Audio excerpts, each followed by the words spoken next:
네, 오늘 우리 요한일서 5장 말씀 통해서 하나님께서 우리에게 주시는 말씀을 함께 듣겠습니다. 오늘 우리 이 요한일서 마지막 말씀을 함께 나누게 됐어요. 우리가 이제 5장 끝으로 요한일서 말씀을 마무리하게 되는데요.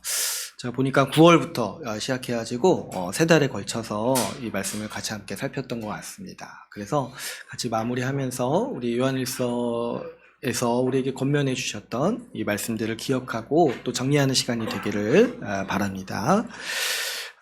우리가 이제 이 요한일서 말씀 통해서 그동안 지난주 말씀도 그렇고 이 참된 믿음으로 살아가라고 권면과 격려를 많이 받았어요. 지난주에 우리가 같이 나눴던 것처럼 믿음은 어떤 이렇게 정해져 있거나 머물러 있는 상태가 아니라고 했죠. 그러니까 과거에 한번 믿었으니까 나는 믿는 자야. 믿으면 끝이야. 한번 믿으면 끝이야. 이런 식으로 말할 수 없다는 거죠.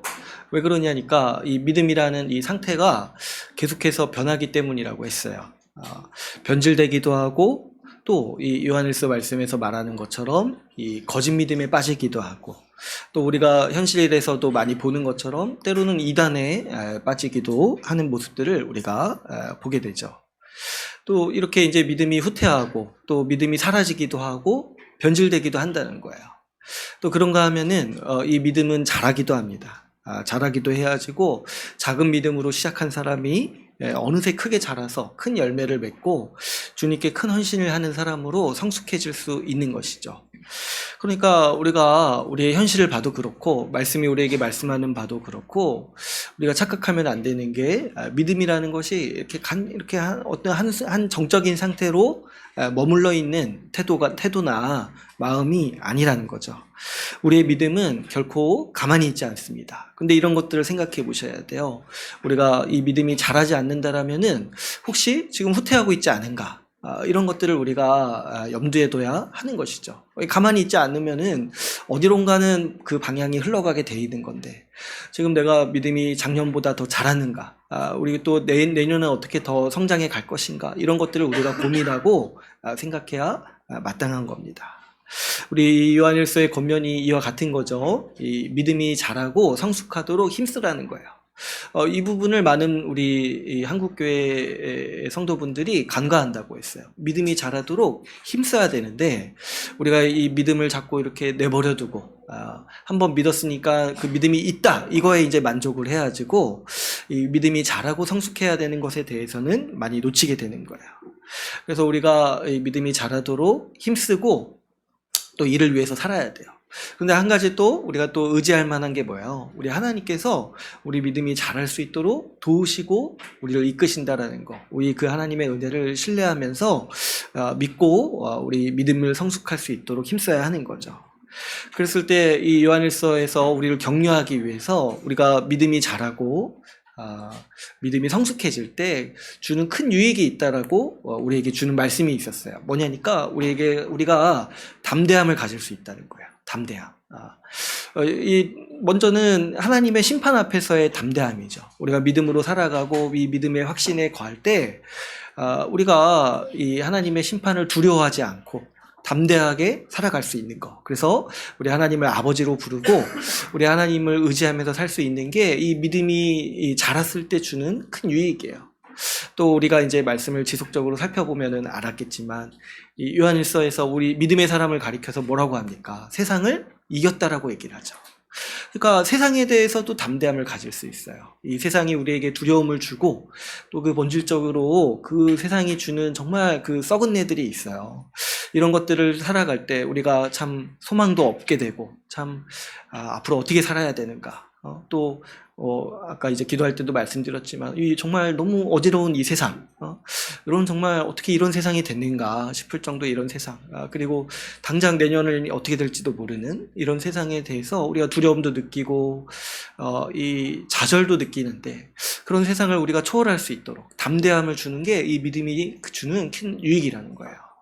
그래서 이 믿음이 성숙할 때 우리가 이 담대함을 가지고 살아간다는 게 하나님이 우리에게 주시는 또 큰 복인 거죠. 근데 그뿐만이 아니죠. 우리 지난주 말씀을 살펴보면은 하나님과의 담대한 사람이 하나님께서 주시는 또 큰 복이 있다고 했어요. 그게 뭐냐니까 바로 기도라고 했죠. 기도. 우리가 하나님과의 관계에 있어서 담대할 때 그 관계가 이 기도로서 나타난다는 거예요. 왜 그러냐니까 우리 주님께서요, 우리의 기도에, 우리에게 기도에 하자고 하실 때 우리가 드리는 기도에 아주 큰 위대한 약속을 우리에게 주셨어요. 어떤 약속을 주셨냐니까 그 하나님께서 우리가 기도하면 그 모든 기도를 다 들으신다는 거예요. 그랬을 때 이거는 정말 큰 약속이죠. 우리가 지금 원래 어떤 존재였냐니까 하나님의 심판을 두려워하고 하나님을 피해서 살아가야 되는, 하나님을 떠나서 살아가는 죄인이었어요. 그런데 이제 하나님이 우리를 어떻게 만드셨냐니까 이제 하나님께 간구할 수 있는 자, 하나님께 무엇이든지 구할 수 있는 자로서 우리를 만드시고 바꾸셨다는 거야. 그러니까 이 기도에 주신 이 약속이요, 참으로 위대하고 우리가 이 약속을 믿고 살아가야 되는 게 마땅한 거고, 이 약속을 믿는다는 게 뭐냐니까 하나님 앞에서 담대하다는 거야. 그만큼 믿음이 있다는 거야. 여러분, 하나님이 우리에게 이렇게 큰 약속을 주신 거, 이 우리가 드리는 모든 기도, 다른 분도 아니고 만물을 다스리시고 창조하시고 통치하시고 다스리시며, 그리고 이렇게 새 하나 떨어지는 것도 다 주관하신다고 말씀하시는 그 왕이신 하나님께서 우리의 기도를 다 들으신다라고 이렇게 말씀하시는 거, 이렇게 큰 약속을 주시는 이제 목적이 있다고 했어요. 가장 먼저는 우리로 하여금 기도하도록 하기 위해서, 우리가 기도에 힘쓰도록 하기 위해서 하나님은 이렇게 큰 약속을 우리에게 주시는 거예요. 그랬을 때 우리는 이제 이 말씀을 통해서 생각해 볼 수 있죠. 하나님께서 우리가 기도하기를 원하실 뿐만 아니라 우리의 기도를 기뻐하신다는 걸 우리가 알 수가 있어요. 그래서 하나님은 우리가 기도의 자리에 나아가서 뭐든지 다 구해라, 이렇게 우리에게 격려하시고 권면하신다는 것을 우리가 이 말씀을 통해서 살펴봤습니다. 주님께서 왜 이렇게 무모하리만큼 이 대담한 약속을 주셨을까요? 우리에게 뭐든지 구해라, 하나님께서 다 들어주신다. 이 약속이 한두 번 있는 게 아니라고 했죠. 성경에 또 여러 본문에서 이 같은 말씀을 주신다고 했어요. 그랬을 때 분명히 위험이 있잖아요. 우리가 딱 생각하기에도 이렇게 좀 위험한 거 구하면 어떻게 하지? 이런 생각이 있잖아요. 그런데 이제 하나님께서 이렇게까지 과감하게 우리에게 약속을 주시는 이유는 먼저는 이 기도하도록 하기 위해서지만, 이 기도를 통해서 우리와 하나님이 어떤 관계인지를 우리가 알기를 원하시는 거예요. 이 기도의 관계에서 우리가 드러나는 이 하나님과의 관계의 가장 큰 특징이 뭐냐니까 우리가 하나님의 자녀라는 거예요. 자녀. 여러분, 자녀가 이 본능적으로 행하는 게 뭐냐면 자꾸 이렇게 부모한테 구하는 거예요. 부모한테 구하는 거. 그게 이제 자녀됨의 특권이고, 또 어떻게 보면은 그 자녀가 누리는 큰 복이죠. 내가 살면서 의지할 수 있는 사람, 그리고 내가 뭐든지 구할 수 있는 부모가 있다는 게 얼마나 큰 복입니까?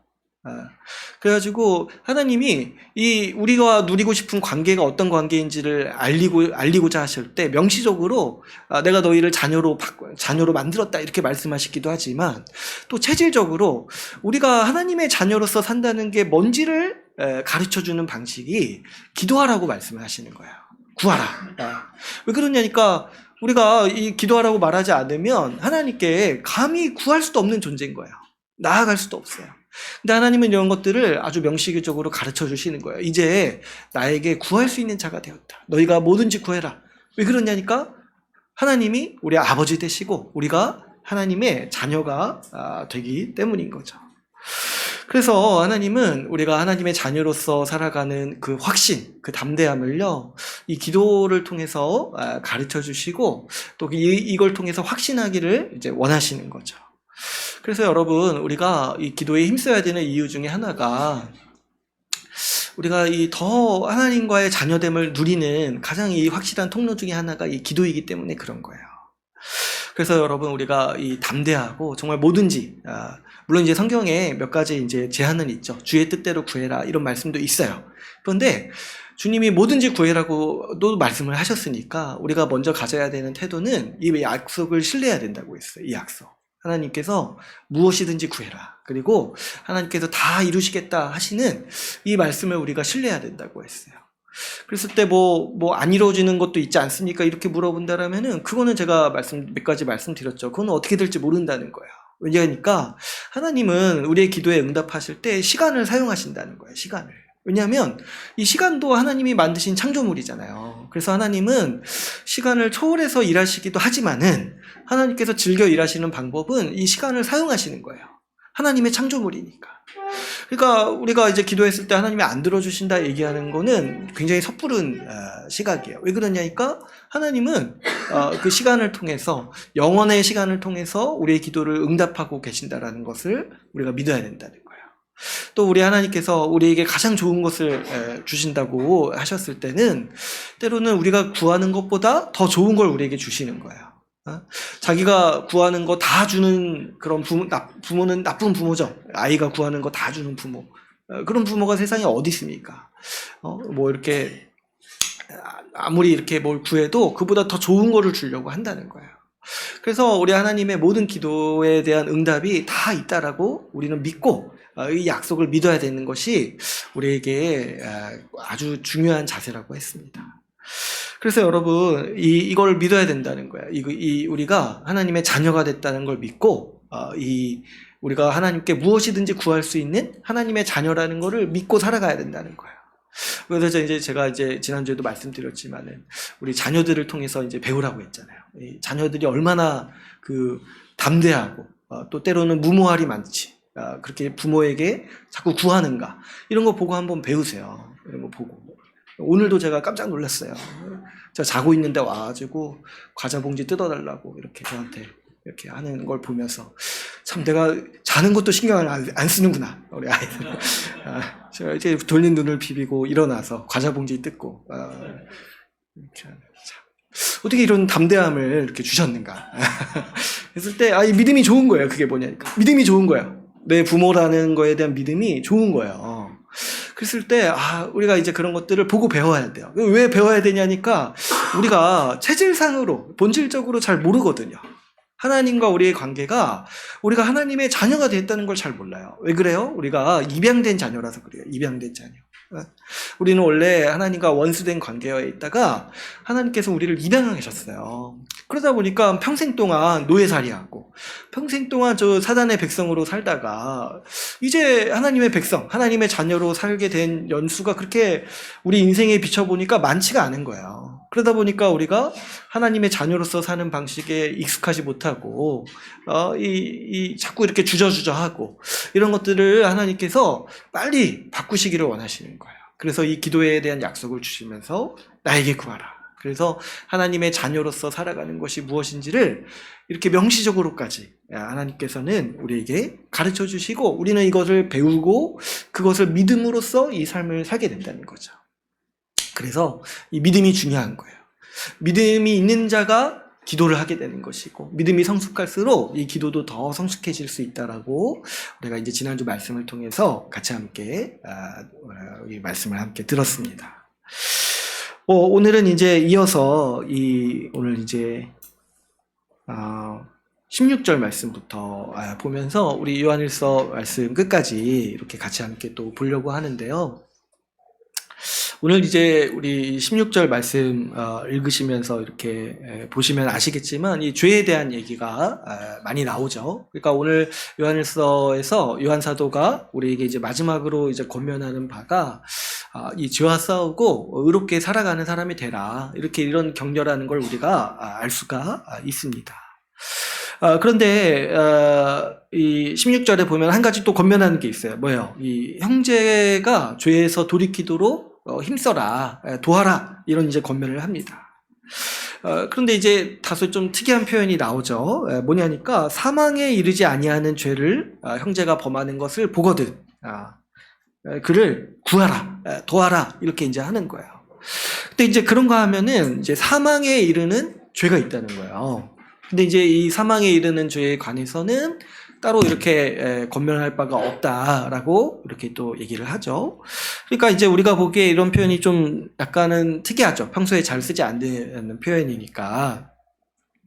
이제 사망에 이르는 죄가 있고 사망에 이르지 않는 죄가 있다는 거예요.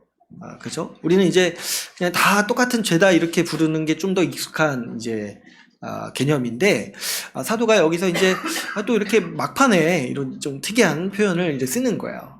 근데 여러분 이제 이게 이제 어려운 표현은 아니죠. 우리가 이제 충분히 유추할 수가 있는데, 이 사망에 이르지 아니하는 죄라는 게 무슨 의미겠습니까?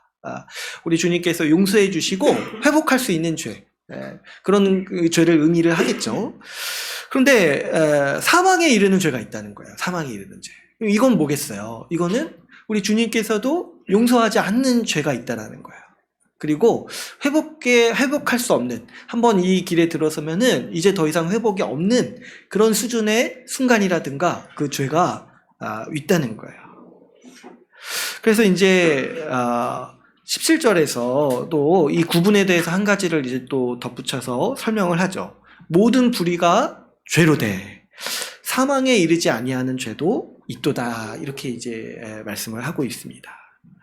그러니까 이제 우리에게 익숙한 거는 이 앞부분이에요. 앞부분. 모든 불의가 죄다. 그래서 우리가 이제 그동안 많이 얘기하고 많이 나눴던 개념은 아무리 작은 죄라 할지라도 뭐예요? 하나님의 심판 아래에 있는 죄라는 거예요.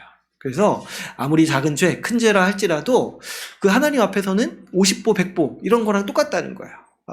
그냥 좀 나은 죄인, 더 못한 죄인 이런 거 따지는 거지, 본질적으로는 하나님 앞에 하나님의 심판 아래에 있다라는 것이 우리가 그동안 이제 죄에 대해서 배웠던 아주 큰 개념이에요. 그런데 또 이런 게 있는가 하면은, 이게 이제 주된 우리 이제 죄에 대한 개념 중에 하나인데, 근데 이제 하나지 좀 이렇게 덧붙여서 약간의 부록처럼 좀 우리가 생각해 봐야 될 게 뭐냐면, 죄에도 경중이 있다는 거예요. 경중이. 그쵸? 이제 이거는 우리가 받아들이기 쉽죠.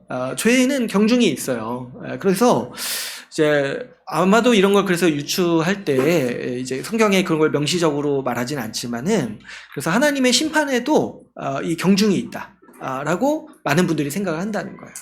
왜냐니까 여러분 이제 그렇죠, 이 죄가 다 죄지만 뭐 이렇게 거짓말 몇 번 한 것과 많은 사람을 죽인 것과는 아주 질적으로 큰 차이가 있잖아요. 그래서 이제 죄에도 경중이 있다라고 우리가 이제 많이 생각을 한다는 거예요. 그랬을 때 우리가 이제 또 이런 걸 비추어서 이 죄에 대한 개념을 좀 살펴본다면은, 여러분 우리가 이런 걸 생각을 해야 돼요. 어떤 죄들은 돌이킬 수가 없다는 거예요. 돌이킬 수가 없다. 돌이킬 수가 없고, 어떤 죄들은 용서받지 못한다는 거예요. 그래서 이게 이제 우리한테 약간 생소한 개념이긴 하지만은 성경에서는 분명히 여기에 대한 경고들이 또 여러 본문에서 얘기를 하고 있습니다. 그러니까 어떤 죄들은 용서받지 못한다라고 분명히 성경에서 이야기하고 있다라는 거예요. 그럼 어떤 경우에 그럴까요? 어떤 경우에 우리의 죄가 용서받지 못할까? 그러니까 우리가 왜 이게 익숙하지 않은 개념이냐면은, 우리는 그동안 하나님께서 모든 죄를 용서해 주신다 이렇게 이제 계속 배웠잖아요. 근데 예외가 있다는 거예요. 예외가. 보통 이제 예외를 배우는 게 고급 과정이에요. 고급 과정, 그죠? 그래서 오늘 굉장히 고급 과정인 거죠. 예외가 있다. 그 언어를 배울 때도 이렇게 예외사항 이런 게 굉장히 있잖아요. 그러니까 하나님 보시기에 어떤 죄는 이렇게 돌이킬 수 없다라고 보시는 거고, 또 어떤 죄는 그 원리상 용서가 안 되는 죄가 있어요. 그래서 이제 성경에서 어떤 것들을 그렇게 명시하는지 몇 가지를 좀 살펴볼 텐데요. 먼저 이제 가장 유명한 말씀은 이제 마태복음 12장 말씀입니다. 이거는 제가 읽어드릴게요. 마태복음 12장 31절, 32절 말씀입니다. 이건 제가 그냥 읽어드릴게요.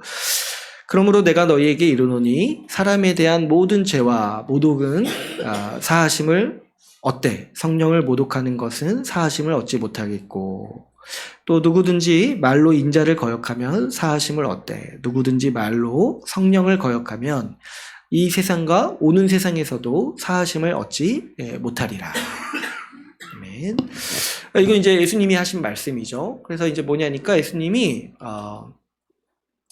모든 죄는 사함을 얻을 수 있는데 성령을 모독하거나 그리고 성령이 하시는 일에 대해서 회방하는 것에 대해서는 사함을 얻을 수 없다라고 아주 명시적으로 분명히 말씀을 하시죠.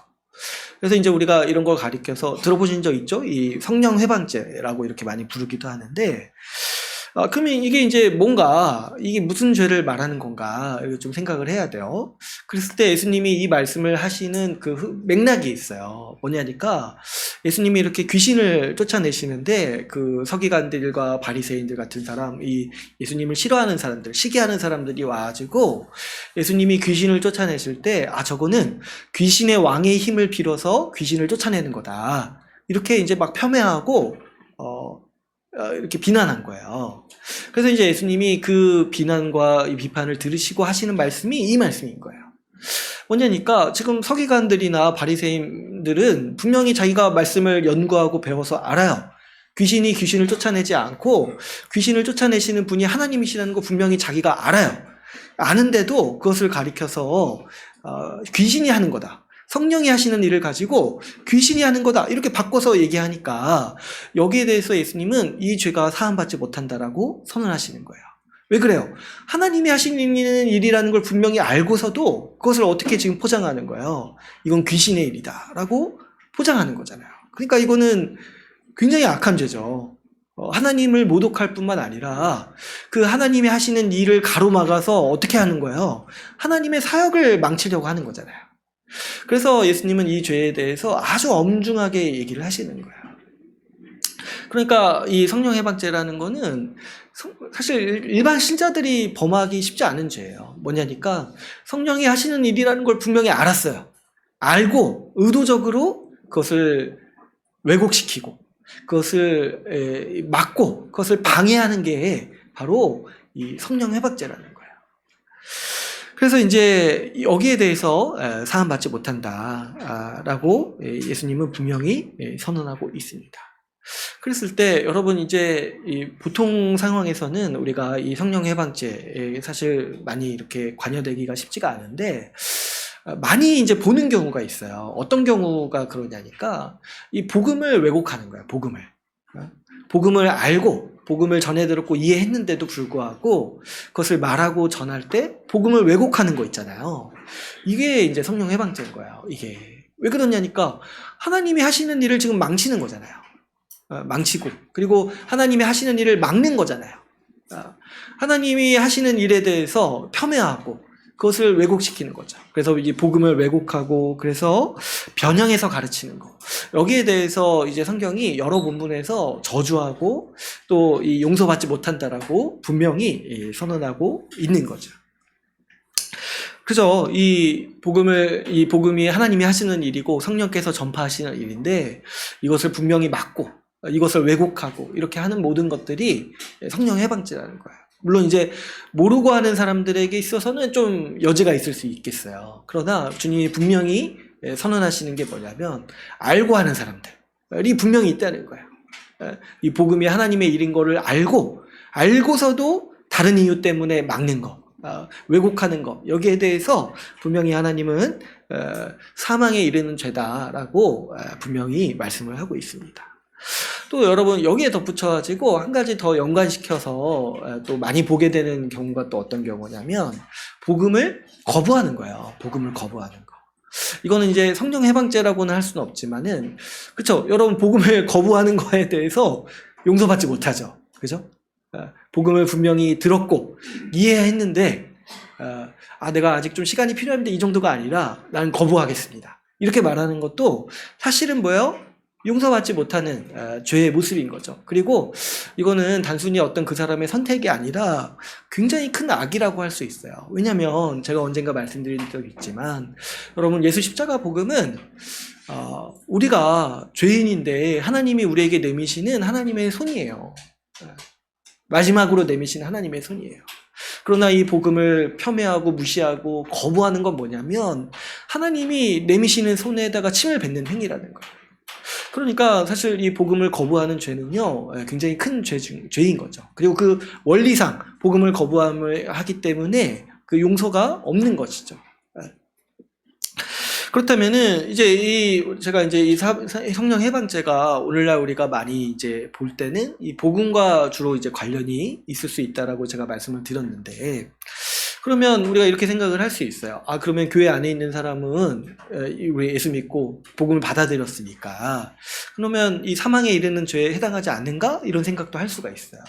그러나 또 성경이 경고하는 바가 하나가 있는데 뭐냐면 예수를 믿는다 하면서도 이 믿음을 저버린 자들에 대해서 분명히 경고를 하고 있어요. 그래서 여기에 관련된 구절 몇 가지를 좀 살펴보려고 하는데요. 우리 히브리서 말씀을 한번 볼게요. 히브리서 말씀 6장 4절에서 6절 말씀 같이 한번 보겠습니다.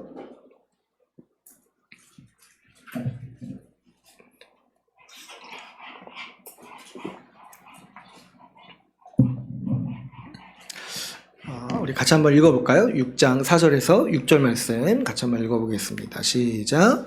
한번 빛을 받고 하늘의 은사를 맛보고 성령에 참여한 바 되고 하나님의 선한 말씀과 내세의 능력을 맛보고도 타락한 자들은 다시 새롭게 하여 회개하게 할 수 없나니 이는 그들이 하나님의 아들을 다시 십자가에 못 박아 드러내놓고 욕되게 함이라. 그렇죠. 여기서도 이제 얘기를 하죠. 이 복음을 맛보고 복음의 유익을 누리고 그 하늘의 복락을 누렸음에도 타락한 사람들이 있다는 거예요. 근데 이 사람들은 어떻게 된다는 거예요? 회개할 수가 없다는 거예요. 회개할 수가. 이거는 이제 좀 묵상을 해보면 원리상 그렇기도 하고 그리고 이 죄가 크다는 거예요. 이 죄가 돌이킬 수가 없다는 거예요. 그 스스로도 그렇고 이 죄에 대해서 이것이 사망에 이르는 죄와 같이 여겨진다는 거죠. 왜 그러냐니까 이 죄가 예수 그리스도를 십자가에 2번 못 박는 꼴이라는 거예요. 이 한 번 복음의 유익을 맛보고도 그것에서 돌이켜가지고 타락하는 경우, 그러니까 믿음을 저버리는 경우를 얘기를 하는 거겠죠. 또 이제 이 유사한 본문이 우리 베드로후서 2장 20절에 있습니다. 우리 한번 이 부분도 한번 찾아볼까요? 베드로후서 2장 20절에서 22절 말씀.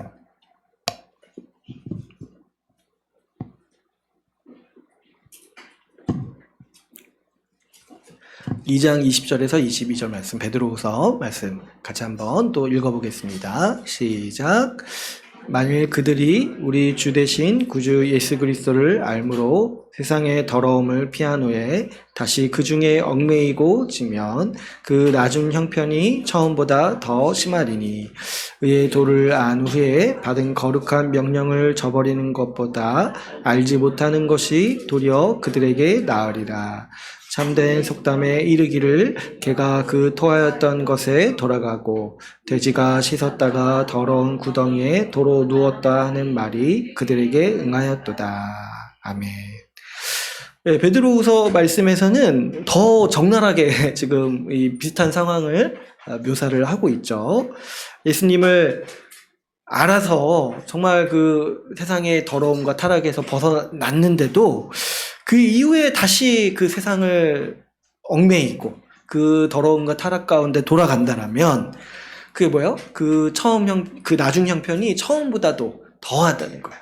그러니까 처음 타락했던 상태보다도 그 돌아간 상태가 더 악하다는 거예요. 더 상황도 악화되고 더 심하다는 거예요. 그래서 뭐라고 얘기를 합니까? 차라리 안 믿은 게 더 나았을 거다. 안 믿은 게. 그 타락이 더 심하기 때문에.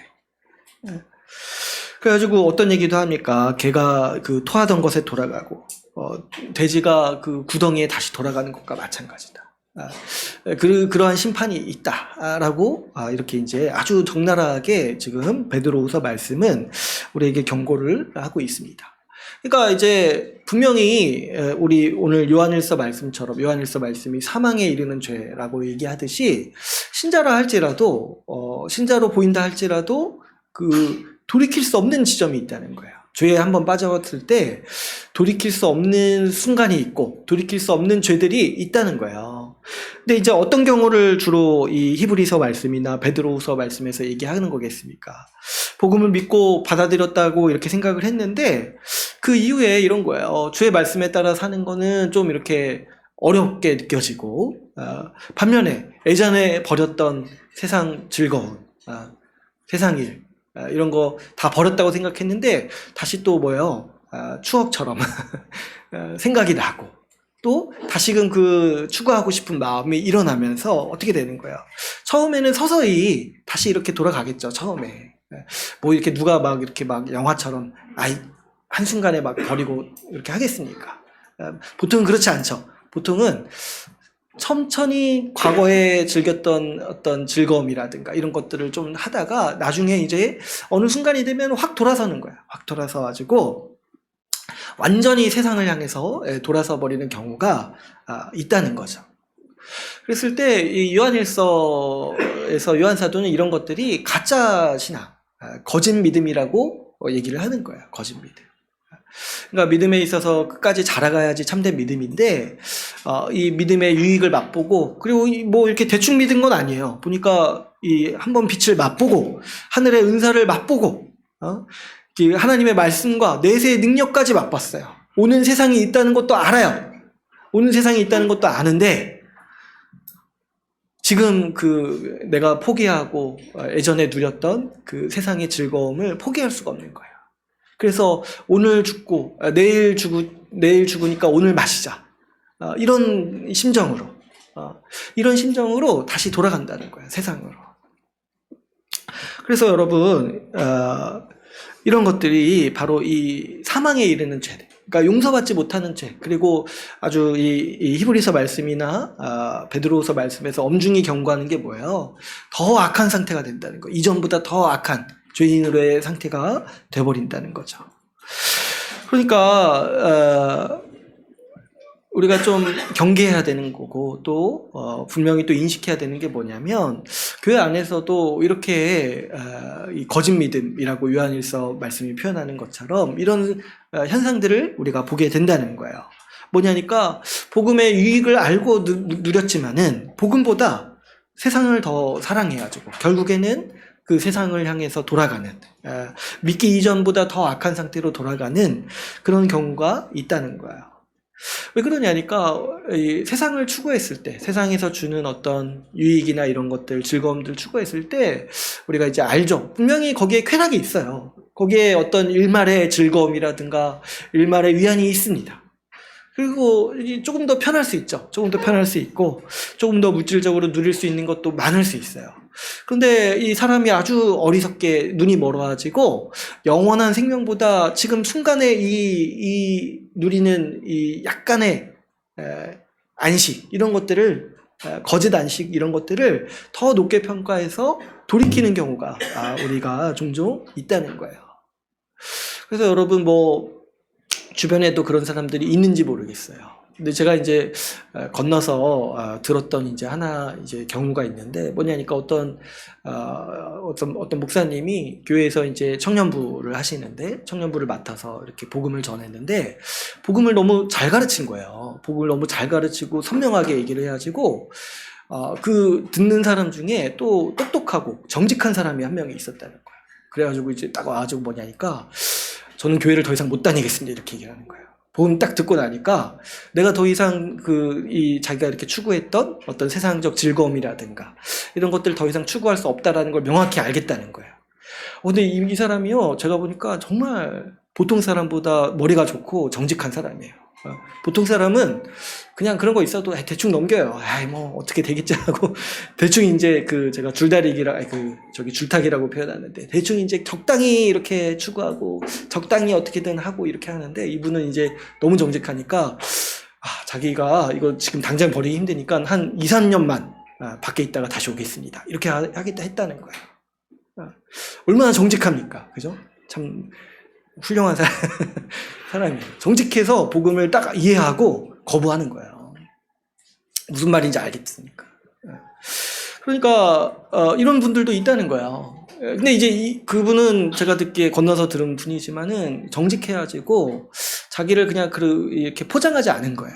그런데 이제 대부분은 어떻게 사냐니까 대부분은 서서히 세상을 향해서 가요. 교회에 있다고도 서서히 이 세상이 주는 어떤 즐거움, 쾌락 이런 거, 세상이 약속하는 저 신기루 같은 거짓 소망에 속아가지고 그런 것들을 은근히 추구하는 거예요. 은근히. 그래서 이제 요한일서가 요한사도가 이런 요한일서를 쓴 거예요. 그렇게 하지 말라는 거예요. 그것이 결국에 뭐냐니까 사망에 이르는 죄를 향해서 가는 모습이라는 거죠. 그래서 여러분, 우리가 이제 이 말씀을 좀 들으면서 사망에 이르는 죄가 있다. 요한 사도는 이제 사망에 이르지 않는 죄도 있다 이렇게 얘기를 하는데, 우리는 이제 좀 생각을, 좀 경고를 받아야 되는 게 뭐냐면, 사망에 이르는 죄도 있다라고 좀 우리는 마음에 좀 생각을 해야 돼요. 여러분, 우리가 죄를 경계해야 됩니다. 지금 이 말씀을 보니까 딱 경각심이 들어야 되는 거예요. 죄가 얼마나 무서운가 생각을 해야 돼요. 죄가 얼마나 무서운가. 왜 그러냐면, 우리 약간 좀 왜곡된 마음을 가진 분들이 이런 생각을 한다는 거예요. 특히 이제 이 교회 안에 있는 분들이, 우리는 죄가 용서받을 수 있다라는 의식이 크니까, 오히려 이거에 대한 약간 이것을 왜곡해서 받아들여가지고, 죄를 가볍게 여기는 경향이 좀 있어요. 종종. 근데 이건 굉장히 왜곡된 마음이죠. 죄를 용서받을 수 있다랑, 그래서 이제 죄는 가볍다라고 생각하는 거는 아주 왜곡하는 신앙인 거야. 이게 이제 거짓 신앙이에요, 거짓 신앙. 우리는 죄가 끔찍하다. 그러나 하나님이 우리의 죄를 사해 주신다. 라고 믿어야 되는 거예요. 근데 이제 죄가 자꾸 가볍다고 여기니까 우리가 자꾸 어떤 생각을 하냐면, 죄를 가볍게 여기고, 죄를 가지고 놀아도 된다고 생각을 해요. 죄를 가지고 놀아도. 죄를 약간의 그 아이들이 가지고 노는 장난감처럼 생각을 하는 거야. 그래서 이제 좀 가지고 놀다 버리면 되지. 이런 식의 마음을, 물론 이제 노골적으로 그런 마음을 품지는 않겠죠. 그러나 그런 태도를 우리가 은연중에 갖게 되는 거예요. 이거는 뭐 좀 이렇게 적당히 좀 몸 담그고 있다가, 발 한쪽 담그고 있다가, 때 되면 빼지. 이런 식으로. 뭐 이때쯤 한번 좀 넘어져야지. 어차피 일어설 거니까. 이런 식으로 우리는 죄를 가지고 약간 노는 그런 약간의 왜곡된 이 태도가 있다는 거예요. 그래서 약간 외줄타기 하는 것처럼 자기가 그 하나님과 세상 사이에 그 애매한 그 줄타기를 할 수 있다라고 여기는 분들이, 그런 마음들을 우리가 가지게 된다는 거예요. 근데 여러분 한번 생각을 해보세요. 처음에는 그럴 수 있어요, 진짜. 사망에 이르지 아니하는 죄일 수 있습니다, 처음에는. 그래서 돌이키고 용서를 구할 때 하늘의 용서 앞에서 우리가 회복할 수가 있어요. 그러나 오늘 말씀에서 분명히 경고하는 바가 무엇입니까? 사망에 이르는 죄가 있다는 거예요. 사망에 이르는 죄. 넘어서지 못하는 순간이 있다는 거예요. 넘어서지 못하는 순간. 회개하지 못하는 순간이 있어요. 근데 여러분 생각해 보세요. 처음부터 그러면 사망에 이르는 죄, 사망에 이르지 아니하는 죄가 이렇게 딱 구분되어 있을까요? 사실은 그렇지 않아요.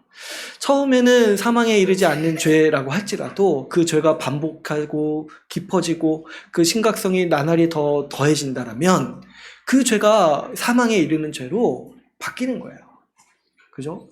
여러분, 뭐든지 이 원리상 시간을 많이 쓰고 더 오랜 시간 연루될수록 그 어떤 뭐든지 깊어지고 전문가가 되는 거예요. 죄도 마찬가지죠. 그 죄에 연루된 시간이 많을수록, 그 죄를 탐닉하는 시간이 더 깊어질수록 우리의 마음은 무뎌지고, 그 죄에 대한 경각심도 더 사라지고, 그 죄의식은 더 사라지고, 그래서 나중에 어느 순간까지 가는 거예요. 돌이킬 수 없는 순간까지 가버리는 거예요. 그렇기 때문에 우리는 이 죄를 무서워해야 돼요, 사실. 우리가 가지고 놀 수 있는 성질의 것이 아니라는 거예요. 어떤 죄든지 커진다는 거예요. 우리 속담에도 있지 않습니까? 바늘 도둑이 소도둑 된다. 이 속담도 있잖아요. 작은 죄도 다 커진다는 거예요. 다 커져서 뭐예요? 사망에 이르는 죄에 이르는 순간이 분명히 있다라는 거죠. 특별히 아까 우리가 이제 히브리서 말씀이라든가 베드로후서의 말씀에서 우리가 봤듯이 우리 특별히 세상을 사랑하는 죄를 경계해야 돼요. 세상을 사랑하는 죄. 뭐냐니까 좀 믿음과 반대되는 삶, 믿음의 삶과 반대되는 태도를 은근슬쩍 우리가 선망하고 소망하고 그것들을 회사의 어떤 유익을 누리려고 하는 그런 태도들을 우리가 경계해야 돼요. 요한 사도는 이런 것들 뭐라고 얘기했습니까? 육신의 정욕, 안목의 정욕, 인생의 자랑, 이런 것들을 은근히 즐기고 아직도 이런 것들을 미련이 남아가지고 버리지 못하는 태도. 그런데 이제 이 정도는 괜찮지 하고 남겨두는 것들, 이런 것들을 우리가 가볍게 여길 수 없다는 거야. 여러분, 욕망을 생각해 보세요. 욕망은 가지고 있는 순간 어때요? 아주 그 유망주예요, 유망주. 잘 자라요. 어떻게 이렇게 물 주고 먹이지도 않았는데도 어느 순간 자고 일어나면은 금세 커져 있어요. 그날 죽이지 못하면 커져 있어요. 욕망이라는 게.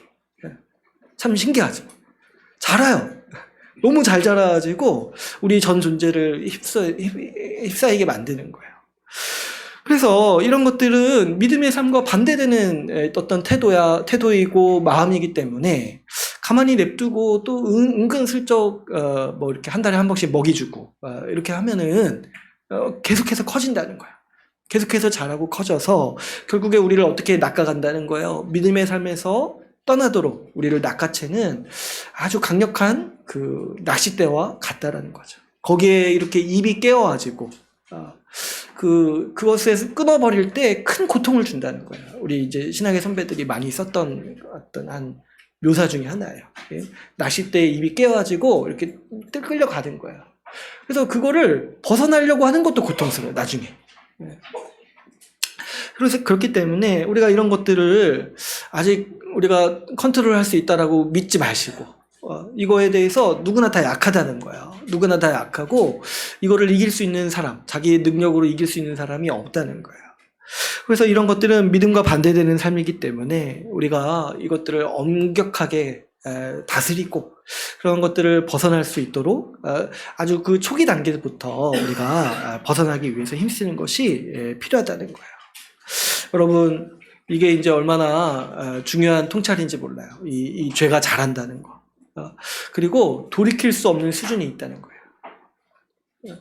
여러분, 사람이요, 우리가 이제 딱 사람에 대해서 생각할 때 사람이 생각하고 행동하는 것 같잖아요. 근데 이제 사실 아닌 경우가 많아요. 아닌 경우가 많아요.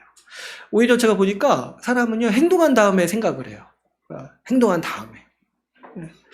마음에 원하는 것들을 일단 한 다음에 그 행동을 정당화하기 위해서 포장하고 또 뭐 이렇게 핑곗거리를 만들고 정당화하고 합리화하는 게 우리 사람의 왜곡된 마음의 특징이에요.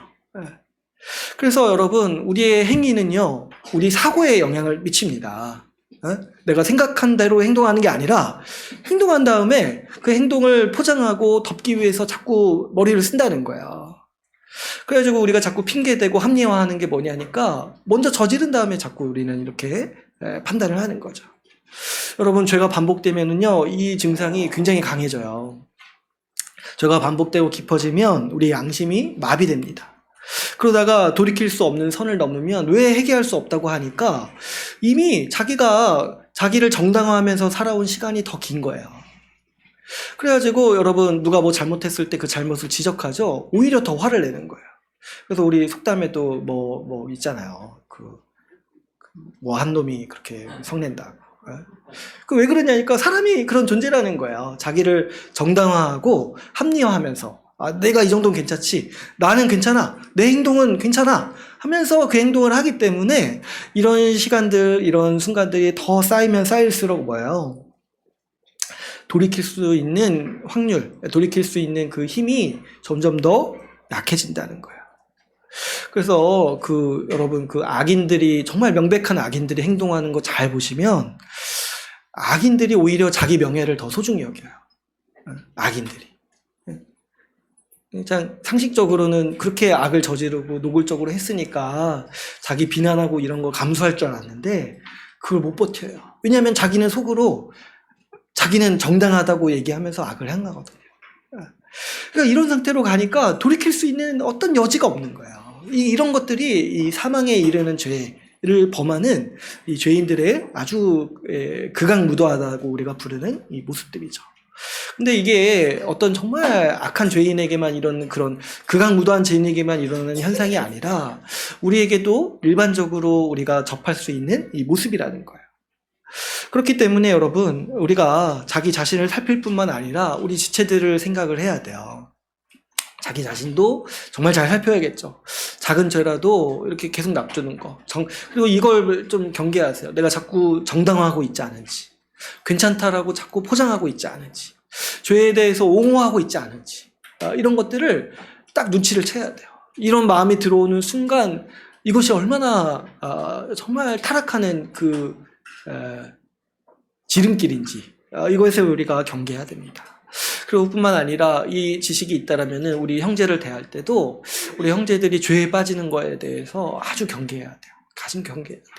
우리 아이들에게도 마찬가지예요. 여러분 우리 신앙의 선배들이 권면하는 바가 이 말씀의 원리에 근거해서 어떻게 하냐니까 초기에 잡으라는 거예요. 초기에.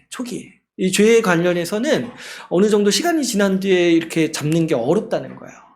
그래서 초기에 그 아이들 같은 경우는 이렇게 하기가 쉽잖아요. 그 부모님들 같은 경우도 아이들에 대한 기준을 처음부터 높게 세우는 게 좋다는 거예요. 차라리 죄에 조금이라도 연루되지 않도록 그 기준을 좀 세워가지고 처음부터 그 기준 가운데 이렇게 양육을 하는 것이 훨씬 더 수월하다는 거예요. 그 훗날에 비해서는. 우리 개인한테, 우리 또 지체들한테도 마찬가지예요. 우리가 그냥 넘어갈 수 있어요. 우리 형제가 죄를 범하는 것에 대해서, 특별히 아까 그 세상을 사랑하는 죄, 이런 것들에 연루되어 있는 거, 이런 거 볼 때, 뭐 저 정도는 괜찮지 하고 넘어갈 수 있어요. 근데 이제 생각해 봐야 되는 게 뭐냐니까, 이게 커진다는 거예요. 커진다는 거. 그랬을 때 우리가 형제를 돕고 사랑하고 그 형제를 위하려면은 어떻게 얘기해야 되냐니까, 그 커지기 전에 가서 구해야 된다는 거예요. 구하라는 게 뭐예요? 가서 권면하라는 거죠. 이렇게 살면 안 된다. 우리 정말 믿음으로 살아보자. 이렇게 권면해야 된다는 거예요. 이 수고를 감당을 해야 된다는 거예요. 그 나중에 정말 문제 다 터지고 그랬을 때 이렇게 하는 거는 너무 힘든 과정일 뿐만 아니라 실질적으로 형제에게 도움도 되지 않는다는 거죠. 그래서 이 요한 사도 말씀은 여기에 대해서 형제가 그 아직 초기 상태일 때, 아직 그 선을 넘지 않았을 때 그 형제를 돕기 위해서 힘써라고 우리에게 이제 권면을 하고 있는 것이죠. 이 죄에 대해서 생각할 때 오늘 말씀에서 또 한 가지 덧붙여서 권면하고 있는 바가 있습니다. 그게 뭐냐면 18절에서 21절까지 말씀이에요. 연속해서 이제 죄에 대해서 우리에게 이제 권면하고 있는 바인데요. 뭐냐니까, 자신의 소속을 생각하라고 우리에게 권면을 하고 있어요. 자신의 소속을 생각하라고. 그래서 이제 18절에서 21절까지 말씀을 보면은, 예수님께 속한, 하나님께 속한 신자와 이 세상의 차이에 대해서 우리에게 말씀하고 권면하고 있습니다. 그 18절 보면은 어떻게 얘기를 합니까? 신자는 하나님께로부터 났다라고 얘기를 합니다. 그래서 범죄하지 않고 하나님께서 지키신다라고 말씀하죠. 또 20절에 보면은 신자에게는 지각이 있어가지고 예수 그리스도를 알고 그리스도 안에 거한다라고 그래서 세상을 분별할 수 있다라고 이렇게 말씀하고 있습니다. 근데 이제 반면에 어때요? 19절을 보니까 세상은 악한 자 안에 처했다. 악한 자에게 속했고 그 가치관과 그 우상을 따라서 살아간다는 거예요. 그래서 이제 마지막 절에 21절에도 마지막 권면이 뭐예요? 우상을 경계해라. 이렇게 지금 우리에게 권면하고 있습니다. 이 세상을 지탱하고 이 세상을 움직이는 그 악한 권세로서 우상을 신자는 경계하라는 거예요. 왜 그러냐니까 신자는 세상에 속한 자가 아니라 하나님께 속한 자이기 때문에 그것을 분별할 수 있을 뿐만 아니라 그렇게 살아야 되는 것이 마땅하다는 거죠. 그러니까 여러분, 우리는 이 하나님을 거부하는 세상이요, 근본적으로는 불의하고 하나님을 적대하는 가치관으로 이루어져 있음을 우리는 인식해야 하는 것이 마땅합니다. 더 나아가서 우리가 세상에 속하지 않았고 우리는 그리스도께 속한 사람이라는 것을 알아야 돼요. 이 지식이 있어야 된다는 거죠. 왜 이 지식이 중요하냐면 우리가 인간이 어떤 존재냐니까 자기의 정체성, 자기가 소속된 정체성에 따라서 판단하는 존재이기 때문에 이 사도는 이러한 권면을 지금 우리에게 하고 있는 거예요. 자기의 소속이 어딘지를 알고 좀 세상의 것들을 경계하라는 거예요. 우상을 경계하라는 거예요. 이거에 이제 아주 중요한 지식이 뭐예요? 우리의 소속이 다르다는 거죠. 왜 우리한테 이게 중요하냐니까 이 사람이요, 이 자기 소속의 지배를 받기 때문에 그런 거예요. 제가 이제 지난번에도 한번 말씀을 드렸죠. 우리 사람이요, 환경의 지배를 받는다는 거예요. 환경의 지배. 평범한 사람들은 그냥 남들이 하는 대로 따라가요. 남들이 하는 대로 따라가요. 그래서 그렇게 살아갈 때 안정감을 느끼고 남들이 하는 바대로 안 할 때 불안감을 느껴요. 그래가지고 여러분 우리가 가치 판단을 할 때 무엇이 선이고 악인지 이런 거 판단할 때도 자꾸 다른 사람들이 하는 것 똑같이 하는 것을 우리는 선이라고 여기고 그것을 거스르는 것을 악이라고 여기기도 한다는 거예요. 그래서 제가 한번 그 예시 한번 말씀드린 적 있죠. 이 사이렌 울릴 때, 이 비상경고등 울릴 때 다른 사람들 다 가만히 있으면 나도 어떻게 하는 거예요? 나도 가만히 있게 돼요. 아무리 어렸을 때부터 뭐 교육받아도 상관없어요. 제가 보니까 소방교육을 어린이집에서 진짜 열심히 하더라고요. 그래서 저희 애들이 달달 외워요. 불났을 때 어떻게 해야 되는지. 근데 그거 그렇게 큰 소용이 없어요. 그러니까 다른 사람이 어떻게 하는지가 더 중요해요. 어른이 어떻게 행동하는지가 아이들한테는 더 중요해요. 그러니까 그만큼 사람은 환경의 지배를 많이 받습니다. 근데 이제 우리에게 많은 영향력을 그래서 행사하는 게 뭐냐면 우리의 소속인 거예요. 소속. 내가 어디에 소속되어 있는가, 내 정체성이 어디에 있는가, 이거를 자기가 어떻게 인식하냐에 따라서 우리가 어떻게 행동하는지가 결정이 된다는 거예요. 우리가 사람은요, 자기가 소속되어 있는 사회의 가치를 선하게 여기고 그것을 맹목적으로 추종하는 본성이 있어요. 제가 이제 좀 뭐 이렇게 약간 극단적인 예이긴 하지만 우리 인류 역사에서 또 보면은 아주 큰 거악을 행한 그 나치 집단이 있었잖아요. 근데 그 나치가 이렇게 독일을 휘어잡고 그 유대인들을 학살할 때 그 실제로 그 일을 했던 사람들은 누구겠습니까? 그 당시 공무원들인 거예요. 공무원. 그죠? 근데 그 공무원들이 그러면 막 진짜 극악무도한 사람이었냐? 보니까 나중에 보니까 그게 아니었다는 거예요. 그냥 일상생활을 사는 성실한 시민이었다는 거예요. 그래서 자기 자녀한테 잘 대하고 정말 인격적으로 괜찮은 사람도 있다는 거예요. 그 막 가서 유대인들을 학살하고 유대인들 뭐 그 가스실 들어갈 때 가스 이렇게 공급하고 그렇게 일을 했던 사람들 중에서는 아주 선량한 사람도 있었다는 거예요. 근데 이제 어때요? 자기 소속이 그 나치니까 나치가 그런 악한 일을 할 때 이것이 악이라고 판단을 못 한다는 거예요. 그만큼 우리 인간이 어디에 소속되어 있는가, 우리 인간이 내 정체성이 무엇인가가 자기 스스로 인식하는 것이 굉장히 우리가 판단할 때 중요하다는 거예요. 여러분 그 최근에도 어제도 이제 우리나라에 이제 아주 큰 일이 있었잖아요.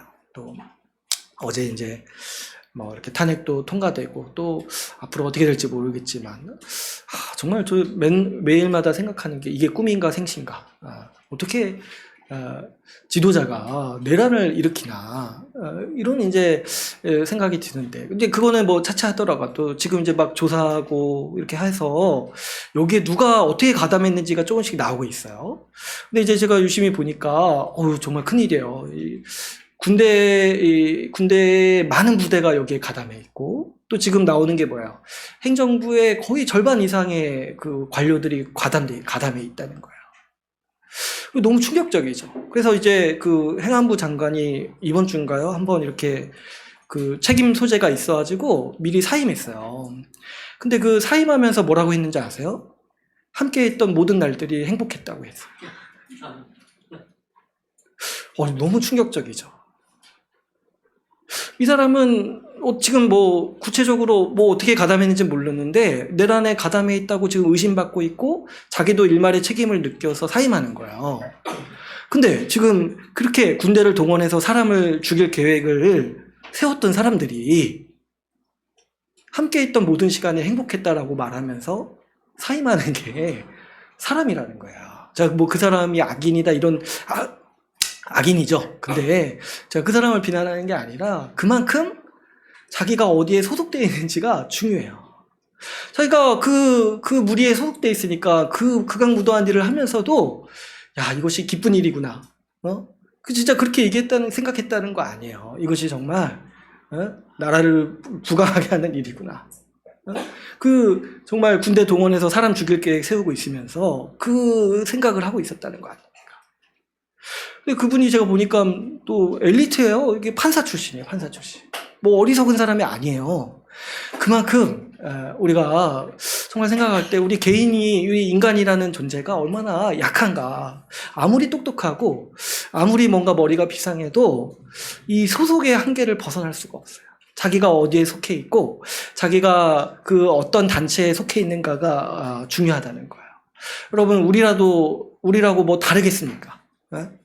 우리도 여러분 자신을 어느 회사에 소속되어 있는 사람이다, 자기 정체성을 그렇게 생각하는 순간 어때요? 그 회사의 악행에 눈 감게 돼요. 그걸 분별할 수가 없어요. 오히려 그 회사가 어떤 불의한 일을 저지를 때 더 열심히 가담하는 사람이 돼요. 자기가 그 회사에 소속된 사람이라고 여기는 사람. 자기 정체성이 그냥 나 그 회사에 충성하는 사람. 그러면 그 회사가 어떤 일을 해도 거기에 열심히 하는데 그거를 선이라고 생각한다는 거야. 선. 이것이 선한 일이다. 이것이 정말 권장받을 만한 일이다. 나는 열심히 살았다. 이렇게 생각을 한다는 거예요. 자신이 어느 정치단체나 어떤 사회단체의 소속이라고 자기 정체성을 여기는 사람은요, 그 조직이 행하는 악을 발견하기가 어렵습니다. 이게 우리 인간의 한계인 거예요. 오히려 조직적으로 행하는 악을 선이라고 착각하고 더 열심히 하기 쉬운 거예요. 그러므로 여러분, 우리 요한사도가 우리 마지막으로 권면하는 이 말씀이 굉장히 우리한테 중요한 지식인 거예요. 뭐냐니까 우리는 우리의 소속을 알아야 된다는 거야. 우리의 소속을 알아야 돼요. 우리는요, 신자고 교회라는 거예요. 주님께 속해 있어요. 주께 속해 있기 때문에 우리는 주의 말씀을 따라 살고 다른 어떤 것이 아니라 주의 말씀에 충성하는 그런 정체성을 가진 사람들이라는 거예요. 그러나 반면에 세상은 그렇지 않죠. 세상에는 수많은 우상들이 지배하고 있습니다. 우리 시대의 가장 강력한 우상은 이제 돈이죠. 그 성경에서도 경고하죠. 이 돈을 사랑하는 게 일만 악의 뿌리라고 경고하고 있습니다. 그래서 보면은 돈을 얻기 위해서라면 무슨 짓이라도 하고 그것을 선으로 만들어 버리는 게 이 세상의 역동이에요. 뭐 무슨 짓을 하더라도 돈 벌면 그게 괜찮은 짓이에요.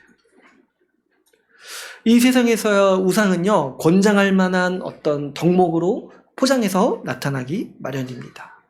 여러분, 옛날에 그 위인전 같은 거 책 우리 어렸을 때 많이 보시고 본 적이 있으시잖아요. 옛날에 위인이라고 하는 사람들은요, 그래도 구국의 영웅들이었어요. 그죠? 적어도 한 사람 한 사람이 자기 자신을 희생해서 공동체의 유익을 위해서 자기 자신을 희생할 줄 아는 정말 고상한 인격을 가진 사람들이 그 위인전에 등장해요.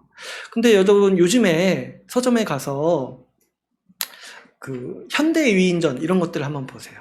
아이들한테 읽혀주는 책들 중에 최근에 나오는 인물들을 이제 해주는 책들도 있어요. 근데 이제 거기에 등장하는 사람들은 어떤 사람들이냐니까 성공한 사업가들이 등장해요. 돈 많이 번 사람들. 돈 많이 번 사람들이 오늘날 현대의 위인전에 등장합니다. 그래가지고 그런 사람들을 아이들한테 읽히고 본받으라 얘기해요. 근데 제가 보니까 그래 뭐 성공한 건 알겠는데 도덕적으로 본받을 만한 점은 없는 사람들이 많아요. 저기 뭐 SC라든가 저기 도덕적으로는 너무 이상해요. 그런데 너무 크게 성공해가지고 마치 위인처럼 추앙하고 그 사람을 존경하고 그 사람을 따라가는 사람들이 또 많은 거예요. 그렇죠? 그러나 그 세상에서는 그럴 수 있어요. 세상에서는. 왜냐하면 세상의 가치라는 게 그런 거니까요. 우상이 그런 거니까요. 그러나 우리가 어떻게 그런 흐름을 따라갈 수 있겠습니까? 우리가 이런 세상에 속했다고 여기면 그래서 우리도 쉽게 미혹되고 우상을 섬기면서도 하나님을 섬긴다라고 착각하기가 쉽다라는 거예요. 그러나 여러분, 우리 요한일서에서 요한사도가 우리에게 권면하는 바가 뭡니까? 우리가 지금 세상에 속하지 않고 우리 주께 속한 교회의 신자라는 거를 알고 우상을 멀리해라, 이렇게 우리에게 권면하고 있습니다. 그러므로 여러분, 우리가 이 두 가지가 이제 중요한 거예요. 개인적으로도 죄와 싸워야 되지만 또 하나가 뭐예요? 우리 교회의 소속이라는 걸 우리가 알아야 돼요. 교회의 소속. 우리의 정체성은 하나님의 백성이고 하나님의 자녀고, 그래서 우리의 옳고 그름은 하나님의 말씀이 우리를 좌지우지한다는 걸 알아야 돼요. 우리가 뭐 사회에 나가서 사회생활도 하고 어디 뭐 이렇게 단체에 가입도 할 수도 있지만은 그것은 잠시 거쳐가는 하나의 그냥 나그네 같은 곳인 거예요. 그것이 나를 구속할 수 없고 내 정체성이 될 수가 없어요. 내가 무슨 주의자, 내가 어디 뭐 당원, 내가 어디 뭐 소속 이렇게 우리는 말할 수 없어요.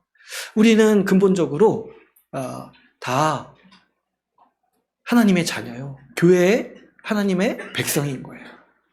이것을 알고 우리가 살아갈 때 우리가 이 지금 우상이 지배하는 이 사회에서, 이 세상에서 우리는 이 죄와 싸우면서 살아갈 수 있는 힘을 얻을 수가 있는 것이죠. 우리 주님이 이렇게 죄와 싸우게 하시고 우리에게 영생을 주시고 우리에게 교회를 주셔서 이 죄와 싸울 수 있는 능력과 힘을 우리에게 주셨습니다. 그래서 우리가 이 삶을 더 힘있게 살아갈 수 있도록 힘써야겠습니다. 원래 지금 3페이지가 더 있는데 시간이 너무 많이 지났네요. 왜 이렇게 많이 지났죠? 참. 다음 주에 해야겠어요. 참. 큰일이네. 오늘 마무리하려고 했는데 요한일서 말씀 우리 다음 주까지. 제 계획을 이상하네. 네. 아무튼 우리 오늘 말씀을 맺겠습니다. 우리 오늘 요한일서의 이 마지막 권면, 죄와 싸우고 의롭게 살아가기 위해서 힘써라. 이렇게 마지막으로 권면하는 이유가 있죠. 요한일서의 전체 메시지가 이와 같은 거였죠. 참된 신앙. 여러분, 참된 신앙과 거짓 신앙을 구분하는 가장 큰 특징이 여기에 있다는 거예요. 죄와 싸우고 있는가? 우상을 멀리해서 의롭게 살아가려고 하고 있는가? 그래서 요한 사도는 마지막으로 죄와 싸워라. 죄를 경계해라. 이렇게 우리에게 권면하고 있습니다. 여러분, 우리는 개인적으로도 이 죄와 싸우기에 힘써야 되지만 또 한 가지 뭐예요? 우리 교회 소속인 것을 알고 교회에 힘입어서 그 주시는 힘과 능력으로 우리는 죄를 분별하고 죄와 싸우는 삶을 살아가야 됩니다. 이렇게 우리에게 죄와 싸우는 은혜를 주심으로써 우리에게 거룩의 능력을 주신 주님의 은혜를 우리가 충만히 누리는 우리 주의 나라 교회가 되기를 간절히 소망합니다. 오늘 말씀을 마치고 같이 기도하는 시간 갖도록 하겠습니다.